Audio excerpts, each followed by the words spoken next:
다음으로는 유가에 대한 이야기입니다. 유가에 대한 이야기를 이게 사실 이제 제가 한 영상을 가지고 주제를 가지고 이야기를 하다 보면은 너무 오래 얘기를 하는 경향이 있더라고요. 유가도 제가 만들다 보니 너무 길어져서 좀 잘랐어요.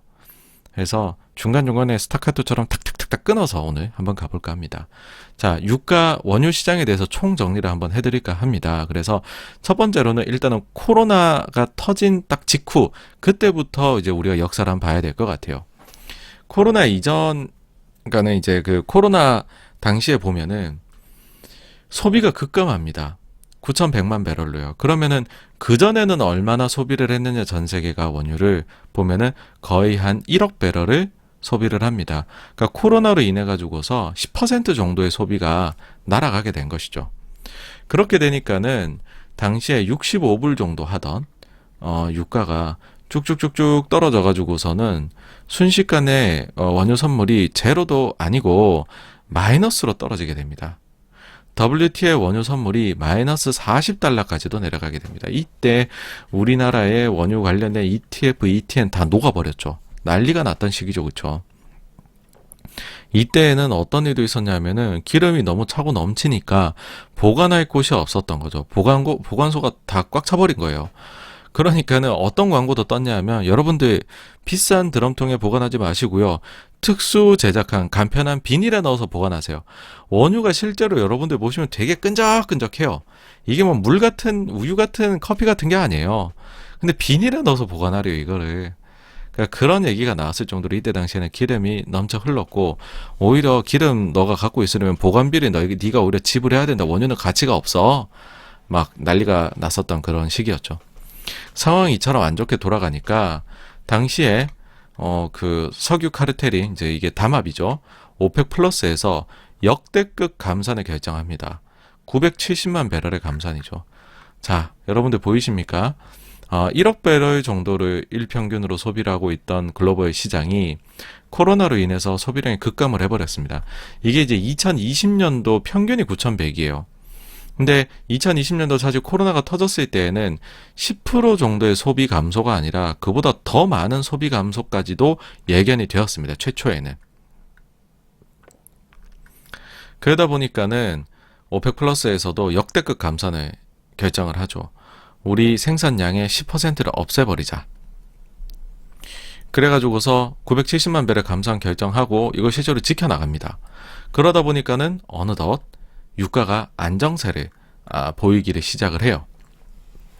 근데 자, 우리가 그러면 여기에서 조금 더 시계를 그 전으로까지도 한번 가보죠. 그러니까 우리가 지금 이 뒤에 이제 펼쳐질 이야기들을 이해하기 위한 선행 과정입니다. 뭐냐 하면 코로나 이전의 유가는 뭘 가지고 움직였냐, 이걸 한번 핵심 주제를 한번 보자는 거죠. 2014년도에요 유가가 100달러가 넘어갔었어요. 근데 이게 급전직하를 합니다. 급락을 해버려요. 그래서 유가가 30달러도 깨고 내려갑니다, 여러분들. 난리가 났죠, 이때. 여기에는 명확한 이유가 있었어요, 여러분. 뭐였냐? 미국이 기름 생산을 셰일 가지고서 늘려버립니다. 자, 여러분들 미국에서 이 원유 생산 증가하는 거거든요. 이게 시계열로 봤었을 때 보통 600만 배럴 정도 생산을 했었어요. 근데 셰일이 이제 본격적으로 pom핑 나오기 시작을 하니까 이게 계속 올라가요. 그래서 나중에는요 1200만 배럴 이상을 생산을 해버립니다. 그러니까는 보이십니까? 유가가 100불이 넘던 게 30달러 밑으로 폭락을 해버리죠. 70% 이상 폭락을 해버려요. 미국이 1200만 배럴 이상을 생산한다는 건 무슨 뜻이냐면요. 1000만 배럴 이상 생산하는 국가가 사우디, 러시아, 미국이 됐거든요, 이때. 그래서 미국이 생산량에서 1, 2위 다툼을 할 수준까지 올라가 버려요. 미국의 최대 생산품은 이제 다른 게 아니라 기름이다, 가스다, 뭐 이런 얘기까지 나왔던 시기입니다. 근데 공급은 이렇게 막 위아래로 움직여요. 감산이 막 갑자기 10%로 없앨 수도 있고 갑자기 미국이 갑툭튀 해갖고서는 생산량을 2배를 늘려버릴 수도 있어요. 근데 의외로 원유 소비량은 일정합니다. 그러니까 코로나 때 10% 줄어든 게 진짜로 예외적인 일이었고요. 그 전에 보시면 2006년부터 2019년까지 13년 동안에 연평균 이 사이에는 글로벌 금융위기도 포함되어 있습니다, 여러분. 근데 연평균 원유 소비량은 1.2%로 꾸준하게 소비가 증가를 합니다. 그러니까 사실 그 유가를 움직이는 주요 요인은요, 소비의 증감보다는 공급 사이드의 영향이 큽니다. 물론 코로나가 예외이긴 하지만. 그래서 공급 쪽을 좀 많이 봐야 된다. 어쩔 수 없이 그런 건데, 이제 그런 게 있어요. 이 쉐일 가지고서 70% 이상이나 급락을 경험을 했잖아요. 그러니까는 그동안 미국을 무시했던 이 중동의 석유 부자들, 오펙 플러스조차도 미국 셰일은 이제 겁이 나는 거예요. 그래서 야, 우리가 원유 시장을 코로나 이후에 안정을 시켜야 되는데 감산을 시작을 했는데 우리가 그렇다고 이 잘못해가지고 유가를 급등시켜 버리면 왜 제가 잘못해가지고 유가를 급등시켜버리냐라고 얘기를 했냐면 사실 유가 급등하면 중동의 석유 부자도 얼마나 좋겠어요. 그렇죠? 근데 잘못해서 이게 급등돼 버리면 미국의 셰일 업자들이 좀비가 됐다가 다시 벌떡 살아난다는 거죠. 그래서 미국이 다시 이때처럼 소비 생산량을 확 늘려버리면 어떡하냐는 겁니다.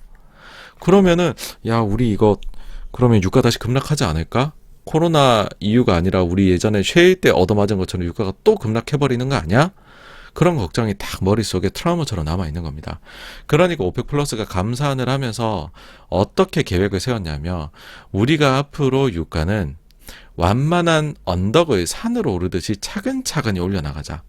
차근차근히 오른다라는 것은 올라간다는 기대감도 있긴 하지만은 폭락할 수도 다시 있다는 시장 참여자들의 걱정을 내포하고 있기 때문에 그러니까 빠르게 못 올라가는 걸 거잖아요. 아, 유가 언제든 급락할 수 있어 이런 생각하는 사람이 있으니까 그런 생각을 위기 심리를 심어주면서 가는 거기 때문에 그 위기감을 셰일업자들도 느낄 것이고 셰일업자들이 그러면 쉽사리 증산을 못할 거야. 그러니까 차분히 가격을 올리자라고 했던 거죠. 과연 오펙 플러스의 이런 전략은 먹혔을까요, 여러분? 잘 먹힙니다. 마이너스로 가고 역대급 감산하잖아요. 그러고 나서부터 유가가 차분히 올라와요.